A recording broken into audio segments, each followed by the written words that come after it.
At 6:12 a.m., beneath brittle cottonwoods along a frozen drainage road, a county surveyor noticed disturbed soil and a shoe half buried by frost. The air sharp with winter silence, paperwork stiff in his hands as deputies arrived, lights muted, recognizing the weight of a discovery that would not fade with daylight. If you like stories like this, make sure to subscribe and like the video. The woman's name was Emily R. Parker, 22 years old, last seen during the narrow week between Christmas and New Year's in 1996, when Oklahoma towns slow under gray skis and calendars turn without ceremony. The discovery came on January 2nd, the ground locked by cold, the rural road outside Shawnee seldom traveled after the holidays. The first deputies noted no chaos, only order disturbed by intent, a place chosen for concealment rather than display. They documented tire impressions softened by thaw, a shallow depression consistent with hurried digging, and the careful placement of debris meant to blend with winter runoff. Emily's identification followed later, after fingerprints and dental confirmation, after the quiet call to parents who had already walked courthouse halls with missing person flyers. Emily had grown up in Pottawatomie County, a graduate of the local high school, working 2 jobs through the holidays, saving for spring classes at a community college. Friends described routines that never varied, early shifts, evening errands, Sunday dinners. Her disappearance on December 29th broke that pattern. She left work before dusk, the sky already bruised, telling a supervisor she would be home in 20 minutes. She never arrived. Her car was found days later in a grocery store lot miles away, unlocked, keys missing, interior neat. Officers logged it as suspicious but not violent. In 1996, databases were siloed and the holidays thinned staff. Leads cooled quickly under administrative delay. The medical examiner worked methodically, noting environmental effects of exposure and indicators consistent with restraint without detailing spectacle. Time of death was estimated within a narrow window after disappearance, based on body temperature modeling and lividity patterns altered by cold. No defensive wounds were apparent. Trace evidence was minimal, compromised by weather, yet not absent. Fingernail scrapings, hair fragments, and fibers were collected and sealed. A partial footprint near the scene was photographed and cast, later deemed insufficient for comparison. The autopsy hinted at cause without sensationalism, pointing investigators toward controlled actions rather than impulse. Detectives reconstructed Emily's last hours through receipts, time cards, and phone records that required subpoenas and patience. A payphone call logged at 7:03 p.m. connected to her apartment answering machine, a brief check in that cut off abruptly. Witnesses placed her car near a county road intersection after dark, idling longer than necessary. One reported a second vehicle, an older pickup, color indeterminate in failing light. The description went into a binder that would be revisited for decades. Media coverage was restrained, typical of local press during winter. The headline spoke of a missing woman found deceased, the tone careful, the facts spare. Church bulletins mentioned her by first name. The courthouse steps gathered candles once, then dispersed. Investigators canvassed known offenders, coworkers, and acquaintances, documenting alibis with the rigor available at the time. Nothing held. By February, the case slipped into the cold file room, a metal cabinet that smelled of paper and dust, tagged and dated. Years passed. Thanksgiving articles about safe travel replaced Emily's name. Her parents kept the flyers folded in a drawer. In 2008, a state grant funded a review of unsolved homicides from the 90s. Emily's file was pulled. Evidence logs were checked against modern standards. The biological samples, preserved but never fully analyzed, were sent to a state lab capable of extracting a partial DNA profile. It was not enough for CODIS at first, but it was something that had not existed before. The renewed review mapped old tips onto new technology. The grocery store lot was revisited through archived surveillance stills, grainy and incomplete. A figure appeared near Emily's car at 8:14 p.m., height approximate, gait inconclusive. Investigators compared vehicle registration data from the era to reports of older pickups owned by men working late shifts.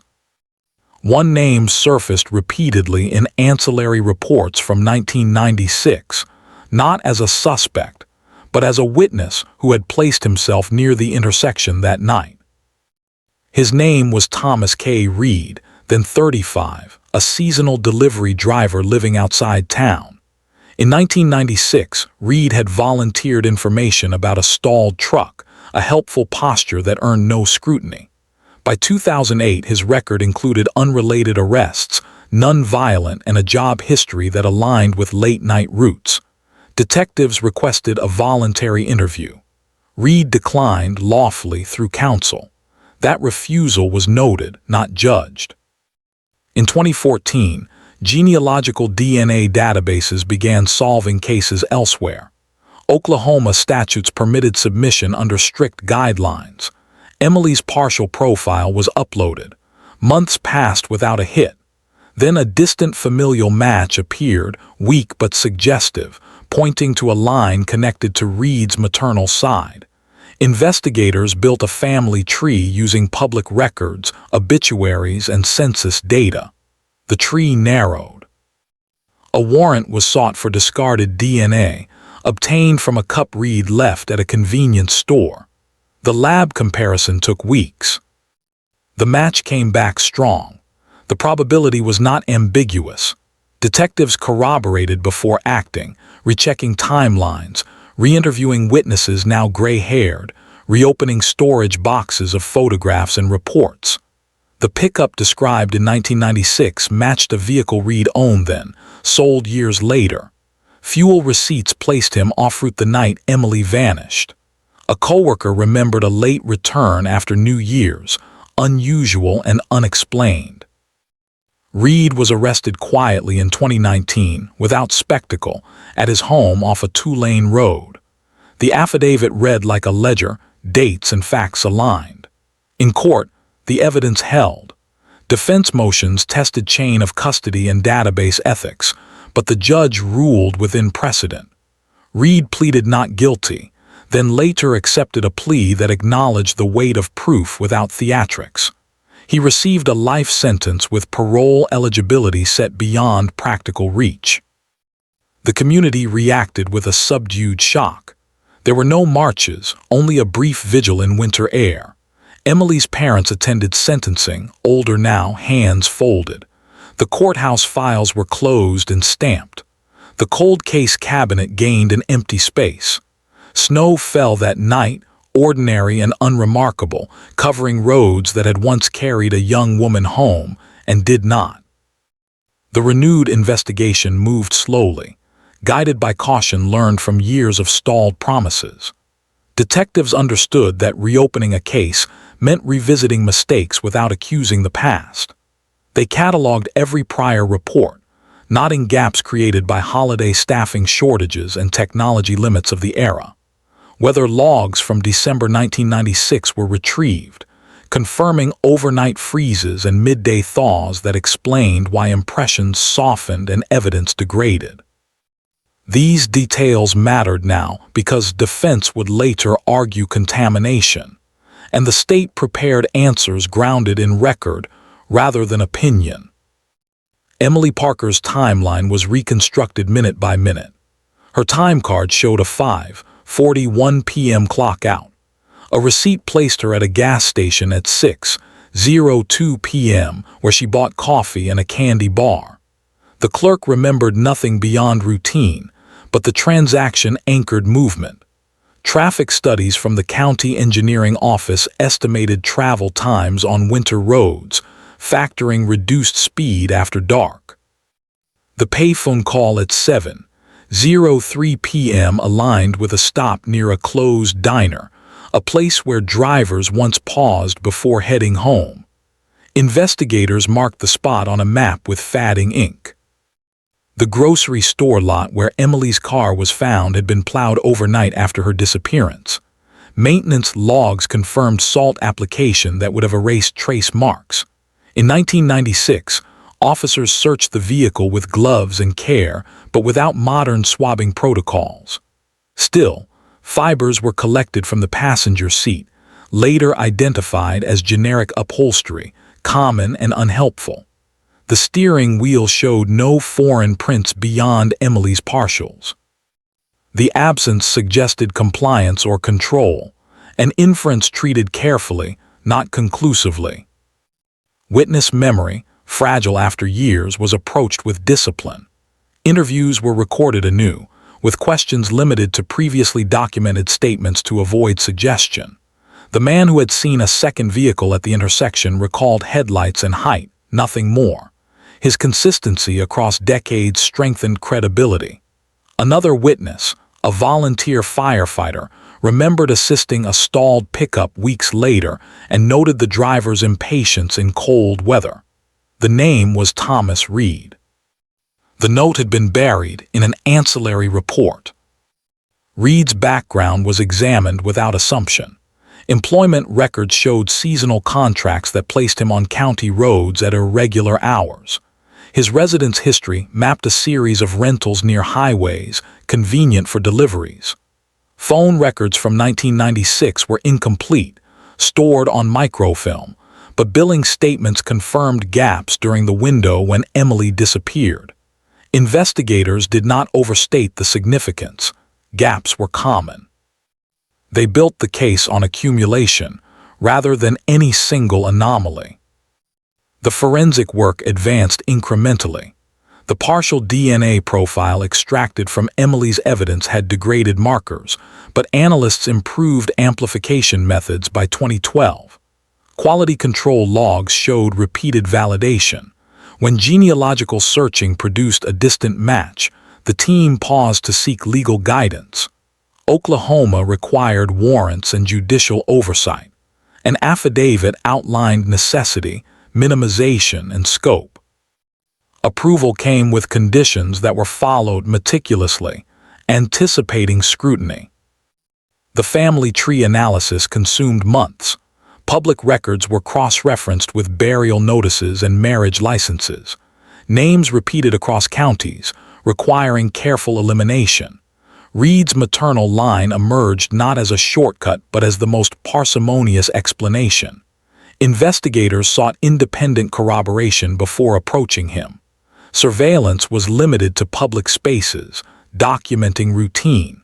There was nothing dramatic, only consistency with prior data. Discarded DNA collection followed established practice. The item was retrieved by gloved technicians, bagged, logged, and transported with chain of custody intact. The laboratory comparison returned a likelihood ratio that left little doubt. Still, the team convened a review panel, including an external prosecutor, to test the case as if from the defense perspective. They rehearsed challenges to storage conditions, laboratory accreditation, and statistical interpretation. Weak points were addressed or abandoned. Reed's arrest warrant cited not only DNA but corroborating facts, vehicle ownership records, fuel receipts placing him off route, witness statements aligned across time and opportunity. The arrest itself was uneventful. Reed complied. His initial appearance was brief. He entered a plea of not guilty, preserving rights. The court scheduled hearings that stretched over seasons, winter returning as a backdrop. Pretrial motions were technical and sober. Defense questioned genealogical searches, arguing privacy concerns. The judge ruled that the process met constitutional standards under existing precedent. Chain of custody arguments were countered with logs and testimony. The jury pool was drawn from a community older now, many remembering Emily's disappearance as a cautionary story told quietly. At trial, the state avoided theatrics. Experts explained methods plainly. The medical examiner revisited conclusions, emphasizing limitations and probabilities rather than certainties. Investigators described process, not intuition. The timeline unfolded with dates and documents.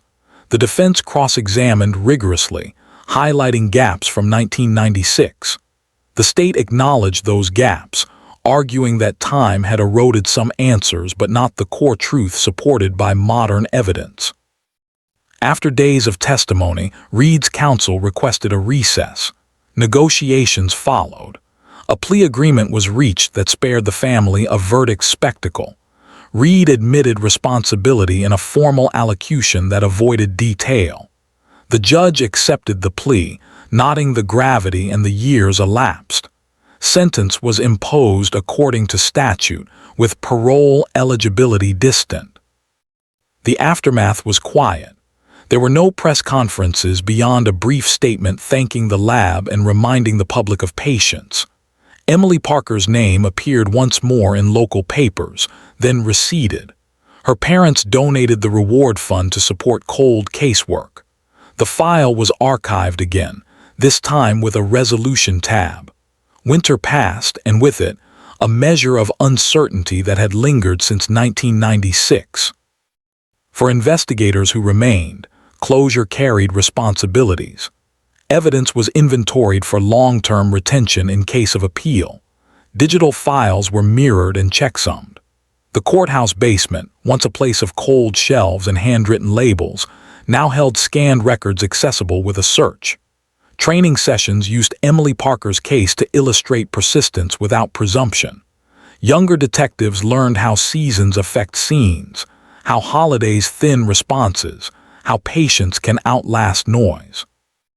The town itself bore the news with restraint. Shawnee's streets looked unchanged, brick storefronts facing the courthouse square, wreaths appearing each December as they always had. Some residents recalled Reed as a quiet man who delivered packages and kept to himself. Others admitted they had forgotten him entirely.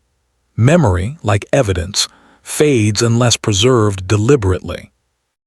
Emily's friends gathered privately near the drainage road, now improved and signed. They spoke little, standing in coats as wind moved dry leaves. The place no longer felt ominous, just ordinary land. That ordinariness had been the point of concealment long ago, and acknowledging it brought a sober understanding of how crimes can hide in plain sight. Legal analysts later noted the case as an example of careful genealogical work done within limits. There were no shortcuts, no public database scraping without oversight. Each step required a judge's signature, each result a second look. Appeals were filed and denied, the rulings emphasizing procedure over passion. Reed remained in custody, aging as calendars turned. Thanksgiving returned each year with editorials about gratitude and caution on rural roads. Christmas came with lights and early darkness. For Emily's parents, time moved differently, but the certainty of what happened replaced the endless questions that had haunted earlier winters. They visited the courthouse once more to collect personal items returned by order of the court, small things that had been evidence and were now mementos.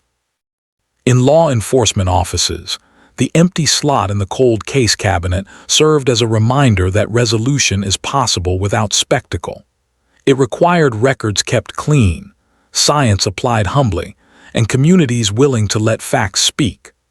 Oklahoma winters would continue to freeze and thaw, roads would remain quiet after holidays, and investigators would keep working cases measured not by headlines but by dates, names, and the steady work of truth.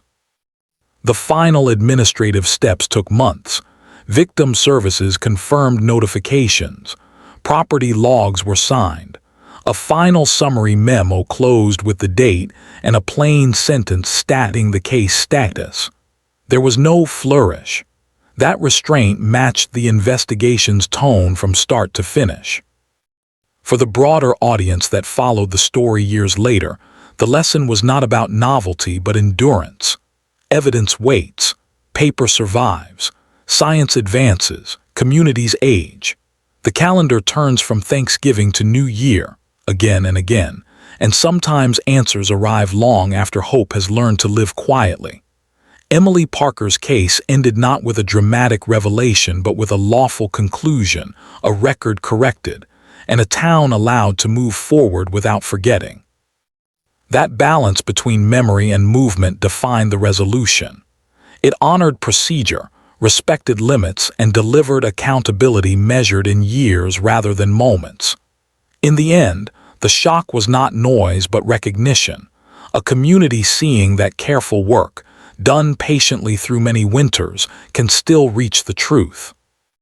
The record now stands complete, the outcome verified, the quiet aftermath settled, and the lessons preserved for those who continue the work.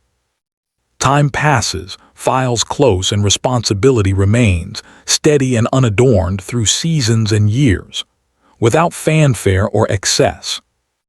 As the legal process settled into its final stages, attention shifted from courtroom procedure to the broader implications of a case solved more than 2 decades after it began. Investigators were careful not to frame the outcome as redemption for earlier failures, but as proof that preservation and restraint can matter long after urgency fades. Emily Parker's case became a reference point in internal reviews, cited for what had been done correctly in 1996 as much as for what technology later allowed to be finished. The archives told that story plainly. Evidence envelopes were dated, sealed, and stored through years of budget changes and office moves. There were periods when the file was requested and returned without action, and those checkouts left a trail that showed responsibility rather than neglect. When the grant-funded review began, the materials were intact. That fact alone separated this case from many others lost to time, floods, or clerical error. The seasonal context remained central to understanding how events unfolded. Late December in Oklahoma brings early darkness and empty roads. Holiday schedules thin both traffic and oversight. People drive farther to find open stores, take routes they would normally avoid, and assume familiarity equals safety. Investigators emphasized these conditions in their final reports, not as excuses, but as variables that shaped opportunity and concealment. Emily's routine, reconstructed with care, illustrated how predictability can become vulnerability. She worked through holidays because others wanted time off. She traveled familiar roads because they felt shorter and safer. None of this suggested fault. It explained why her disappearance went unnoticed for hours, and why a crime could occur without witnesses who felt certain enough to insist on what they saw. The forensic review that followed arrest remained cautious. Independent laboratories were asked to verify findings, and statistical models were recalculated to anticipate appellate scrutiny. Each confirmation reinforced the same conclusion. The probability of error narrowed to margins that courts recognize as decisive. Those numbers, printed without emphasis, carried more weight than any narrative flourish. Community response evolved over time. Initial shock gave way to reflection, particularly among residents who had lived through the 90s and remembered the case as unresolved. For many older men in the area, the resolution revived memories of a period when local news traveled slower and trust in routine was higher. They recalled reading about Emily in brief articles, assuming answers would come quickly, then watching the story fade as life demanded attention elsewhere. Local media revisited the case with restraint, mindful of earlier reporting that had avoided speculation. Retrospective pieces focused on process, not personality. They described how cold cases are reviewed, how evidence is preserved, and how advancements require patience rather than pressure. Editors chose language that mirrored official records, reinforcing the sober tone that had defined the investigation. For Emily's family, closure did not resemble relief so much as stabilization. The uncertainty that had stretched across holidays for years finally resolved into a fixed outcome. They described the change as quiet, not celebratory. Grief did not diminish, but it stopped shifting. Anniversaries became dates rather than questions, and winter nights carried less dread of what might never be known. Law enforcement agencies across the state examined the case for policy lessons. Training modules highlighted the importance of thorough initial documentation, even when resources are strained. The fact that early officers photographed, logged, and stored what they could made later success possible. Those choices, made without expectation of future technology, proved decisive decades later. The role of genealogical databases prompted measured discussion rather than controversy. Officials clarified that access had been limited, judicially supervised, and secondary to traditional investigation. Public meetings explained the safeguards in place. Transparency was prioritized to maintain trust, particularly among residents wary of expanding forensic tools without oversight. Thomas Reed's incarceration progressed without incident. Intake assessments placed him in a facility appropriate for long sentences. Appeals were filed on procedural grounds and denied in written opinions that reaffirmed established standards. The process unfolded predictably, without the dramatic turns often imagined in retrospective accounts. As years passed, the case receded from headlines and returned to institutional memory.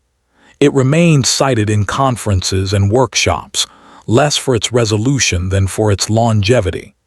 Speakers emphasized that time does not weaken evidence if it is respected. They cautioned against rushing conclusions or discarding materials deemed insignificant in the moment.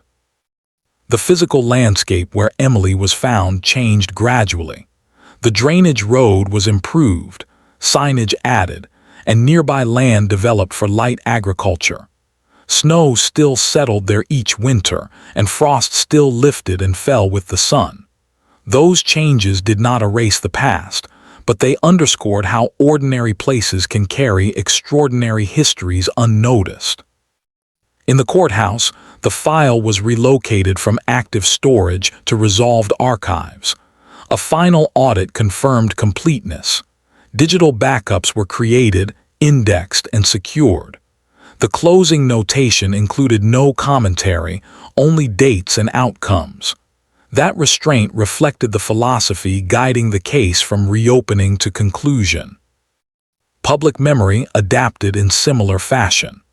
Community members spoke of the case occasionally, usually in discussions about safety or the passage of time. It became an example rather than a warning, illustrating that accountability can arrive long after attention wanes. For older residents, it reaffirmed belief in methodical institutions that operate beyond election cycles and news cycles. Seasonal rituals continued unchanged. Thanksgiving brought travel advisories and weather reports. Christmas lights appeared along Main Street. New Year's passed quietly, marked by early bedtimes rather than celebration. Those rhythms framed the case's history, from disappearance to discovery to resolution, anchoring it in shared experience rather than abstraction. The investigators most closely associated with the resolution retired or moved on. Their final reports were written in neutral language, emphasizing teamwork and documentation. None claimed credit beyond adherence to procedure. They understood that cases like Emily Parker's are collective endeavors, dependent on decisions made by many people across years. In academic circles, the case entered discussions about cold case solvability. Analysts noted that success often depends less on breakthroughs than on consistency. Evidence retention, accurate logging, and legal patience form the foundation. Technology accelerates answers, but only if the groundwork exists. For the audience drawn to such stories, particularly older men who remember similar eras, The case resonated without spectacle. It recalled a time when crimes were investigated with paper files and phone calls, when waiting was unavoidable. The resolution validated that patience, showing that progress can occur without noise or dramatization. Emily Parker's name now appears in official summaries as a solved case. That designation carries administrative significance but also human weight. It marks the end of active investigation and the beginning of historical record. Her story is no longer open-ended, and that finality matters. The broader lesson remained understated. Justice, when it arrives late, still depends on restraint. The case demonstrated that lawful processes can endure long enough to meet advancing science. It showed that communities can absorb difficult truths without upheaval, provided facts are presented plainly. As another winter settled over Oklahoma, the archives remained quiet. Roads iced and thawed. Lights glowed in windows. Somewhere, a cabinet held a file that no longer required review. The work had been done, measured and complete, leaving behind a record rather than a spectacle. That quiet completeness defined the third act of the case. It bridged past and present without rewriting either. The truth stood on documentation, verified and final, allowing the story to move forward without embellishment or doubt. Nothing more was required. In the months following sentencing, the institutional work continued in ways invisible to the public but essential to permanence. Transcripts were certified, exhibits cataloged, and appellate timelines calendared. Each step followed statute, reflecting a system designed to move slowly once certainty replaces suspicion. For those involved, the pace felt appropriate.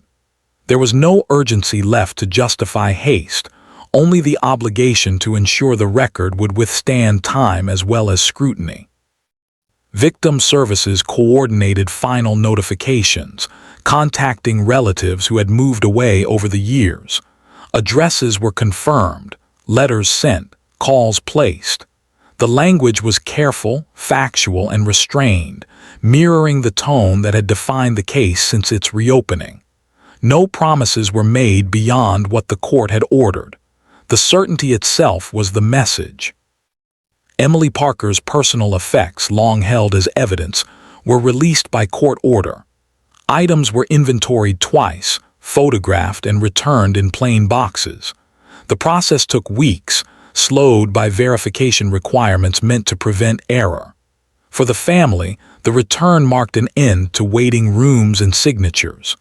The objects carried no answers, only memory, but their release signaled completion. The district attorney's office issued a brief statement emphasizing lawful process and collaboration. It acknowledged advances in forensic science while crediting early evidence handling. There were no quotes seeking attention. The statement ran once in the local paper and then disappeared into archives, its role fulfilled. In the sheriff's office, training sessions incorporated the case as a practical example. Recruits reviewed the initial reports from 1996 alongside modern analyses, noting how documentation choices echoed across decades. Instructors highlighted the impact of winter conditions on scenes and the importance of preserving even compromised material. The lesson was procedural, not moral, grounded in cause and effect. Community discussions remained subdued. There were no town halls demanding reform, only informal conversations that surfaced in coffee shops and church basements. Older residents compared memories, noting how differently cases traveled before social media. They recalled reading updates days later, not minutes. The resolution reinforced a belief that careful institutions, though quiet, can still function effectively. The genealogical component prompted continued oversight. Policies were reviewed, and guidelines refined to clarify thresholds for use. Officials stressed that such tools supplement rather than replace traditional investigation. The emphasis reassured residents concerned about scope, reinforcing trust through clarity rather than rhetoric. Thomas Reed's life inside the correctional system followed predictable routines. Intake assessments identified health concerns typical for his age. He was assigned work consistent with facility needs and restrictions. There were no incidents tied to the case itself. The system absorbed him without commentary, as it does many others. Appeals moved through the courts methodically. Written opinions addressed each claim, citing precedent and statutory language. The rulings affirmed that the investigation met constitutional standards at every stage. Once exhausted, the appeals concluded quietly, closing the last formal avenue of dispute. For Emily's parents, the seasons continued to mark time. Thanksgiving dinners resumed a familiar rhythm, still missing a chair, but no longer shadowed by unanswered questions. Christmas lights went up and came down without the earlier weight of uncertainty. The knowledge of what happened did not heal loss, but it anchored grief. The place where Emily was found became ordinary again in public perception. Commuters passed without noticing. Fields changed with planting cycles. Snow fell and melted. The lack of a marker was intentional, reflecting the family's preference for privacy. Memory persisted without signage. Academic interest in the case remained limited but focused. Researchers cited it in studies examining long-term evidence viability. The conclusion was consistent. Preservation decisions made without foresight can nonetheless enable future resolution. The case supported arguments for funding storage and cataloging, even when outcomes seem remote. Among investigators, the resolution reinforced professional discipline. They spoke of the case as a reminder that certainty emerges from accumulation rather than intuition. No single moment solved it. The answer arrived through alignment of records, science, and patience. That perspective informed subsequent reviews of other cold files. Public safety messaging incorporated subtle references to lessons learned, emphasizing awareness during holidays without invoking fear. Authorities avoided linking routine caution to extraordinary events. The goal was balance, acknowledging risk without sensationalizing it. The courthouse itself reflected continuity. Files moved, staff changed, but procedures held. The same corridors that once saw Emily's parents searching for information later hosted the final hearings. The building remained a constant backdrop, indifferent to emotion, dedicated to process. For the broader audience that encountered the story later, particularly those who had lived through the 90s, the case resonated as familiar. It mirrored an era of slower communication and deeper reliance on institutions. The resolution validated that era's methods when paired with modern tools. The narrative surrounding the case avoided transformation into legend. There were no documentaries exaggerating details, no dramatizations. The story remained anchored to records and outcomes. That restraint preserved accuracy and honored the victim without turning her life into spectacle. As years passed, the case's significance shifted from emotional to instructional. It became an example cited in policy discussions and training materials. Its impact lay in demonstrating that diligence can bridge generations of technology. Emily Parker's name endured in official registries as resolved. That status altered statistical reports and closed funding lines dedicated to investigation. It also marked a personal boundary for those who had worked the file, allowing them to redirect attention without guilt. The town of Shawnee continued as before. New businesses opened, others closed. Residents aged, children grew. The case became part of local history, referenced occasionally, understood more as a lesson than a tragedy. Winter returned again, bringing early darkness and quiet roads. The conditions that once concealed a crime now passed without notice. That contrast underscored how ordinary circumstances can frame extraordinary events, and how time can restore ordinariness without erasing truth. The final administrative memo summarized the case in neutral language. It listed dates, actions, outcomes. The closing line stated that all investigative avenues had been exhausted and the matter concluded. There was no flourish, only completion. In that completion lay a form of justice consistent with the case's tone. It did not rely on spectacle or emotion. It relied on documentation, verification, and lawful closure. The quiet aftermath reflected the methodical path that led there. Nothing remained to be argued or discovered. The record stood complete, supported by evidence and affirmed by courts. The community adjusted, as communities do, integrating the resolution into collective memory. For those who follow such cases, the lesson remained understated but clear. Persistence, grounded in procedure, can yield answers even when decades intervene. Time alters context but not truth when records are preserved. Emily Parker's story ended without embellishment, resolved through patience and law. The seasons continued to turn, and with them, the understanding that careful work, done without urgency, can still reach the right conclusion. The case now rests where resolved cases belong, closed yet remembered, complete yet instructive, part of the quiet archive of justice achieved without noise. The conclusion of the case settled into history without ceremony, reflecting the manner in which it had finally been resolved.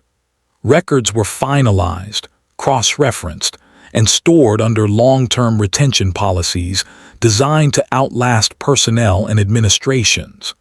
Digital copies were verified against originals, and access controls were applied so that the file would remain intact but protected. The process was slow, deliberate, and necessary, ensuring that the outcome would not be revisited except for study or lawful review. Emily Parker's case entered statewide summaries as an example of resolution through persistence rather than chance. Analysts noted how the original investigation, though limited by the era, had avoided irreversible mistakes. No evidence had been discarded casually, no conclusions forced prematurely. That restraint allowed later science to work with what remained. The lesson was clear. Patience at the beginning can matter as much as innovation later. For those who had worked the case across different decades, the resolution brought professional closure rather than celebration. Careers had progressed, families had grown, and priorities had shifted, yet the file remained a constant reminder of unfinished work. Closing it allowed attention to move elsewhere without the weight of unresolved responsibility. That transition mattered quietly within offices accustomed to unfinished stories. The broader community absorbed the outcome with measured acceptance. Residents understood that the arrest and conviction did not change the past, but it corrected the record. Conversations reflected a shared recognition that answers, even delayed, hold value. The absence of public spectacle allowed the town to integrate the truth without disruption, reinforcing trust in institutions that operate beyond immediate visibility. Seasonal markers continued to frame memory. Late December still brought early darkness and colder nights, but no longer carried the same unanswered tension. The knowledge of what had occurred replaced speculation with fact. That shift altered how anniversaries were experienced, grounding them in certainty rather than doubt. Emily's parents maintained privacy, declining attention beyond what was required. Their lives continued with routines shaped by age and experience. The resolution did not erase loss, but it removed the endless anticipation of discovery. That difference mattered in daily life, offering stability where uncertainty had lingered. In legal circles, the case contributed to evolving standards for cold case reviews. It demonstrated that success often depends on cumulative diligence rather than dramatic breakthroughs. Each document preserved, each procedure followed, formed a chain strong enough to carry truth across decades. The outcome reinforced arguments for sustained investment in evidence management. The correctional system absorbed Thomas Reed without incident. His sentence followed statutory guidelines, and his appeals concluded through ordinary channels. There was no further development tied to the case. The system functioned as designed, imposing accountability without commentary. The physical environment where events unfolded returned fully to anonymity. Roads were maintained, fields changed, and weather followed familiar patterns. Nothing marked the location publicly, aligning with a preference for remembrance without display. The absence of markers underscored how ordinary places can hold histories unnoticed. For audiences encountering the story later, particularly older men who remember the era, the case resonated as familiar rather than sensational. It reflected a time when investigations relied on paper, patience, and trust in procedure. The resolution affirmed that those methods, when paired with advancing science, remain effective. Training programs continued to reference the case in limited contexts. Recruits learned about winter conditions, holiday timing, and the importance of thorough documentation. The focus remained technical, emphasizing process over emotion. The case served as instruction, not legend. Public policy discussions occasionally cited the investigation when addressing forensic databases. Officials pointed to its careful adherence to legal standards as a model. Transparency and restraint were emphasized as safeguards that preserve legitimacy while enabling progress. As years passed, the case's presence diminished naturally. It remained accessible but no longer demanded attention. That quiet fatting signaled completion rather than neglect. The record stood ready if needed, but no longer called for action. The story ultimately settled into a balanced place between memory and history. It neither dominated nor disappeared. It existed as a resolved matter, documented and verified, contributing to an understanding of how justice can operate over long spans of time. For those who value such outcomes, the significance lay not in drama but in endurance.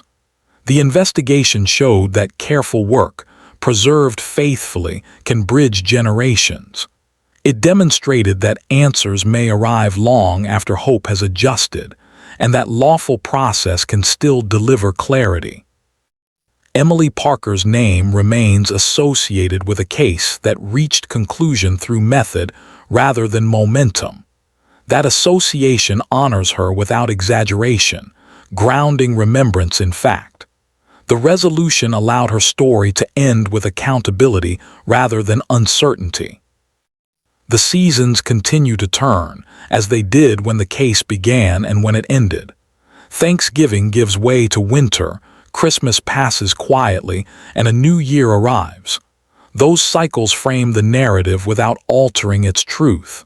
What changed was not time itself, but what was known. In the end, the case achieved what the system intends at its best: a factual conclusion supported by evidence, affirmed by courts, and absorbed by the community without excess. The quiet aftermath reflected the disciplined path taken to reach it. Nothing further remained unresolved. The file rests closed, the outcome established, and the lessons preserved. Justice, measured and restrained, had finally arrived, allowing all involved to move forward with certainty rather than questions.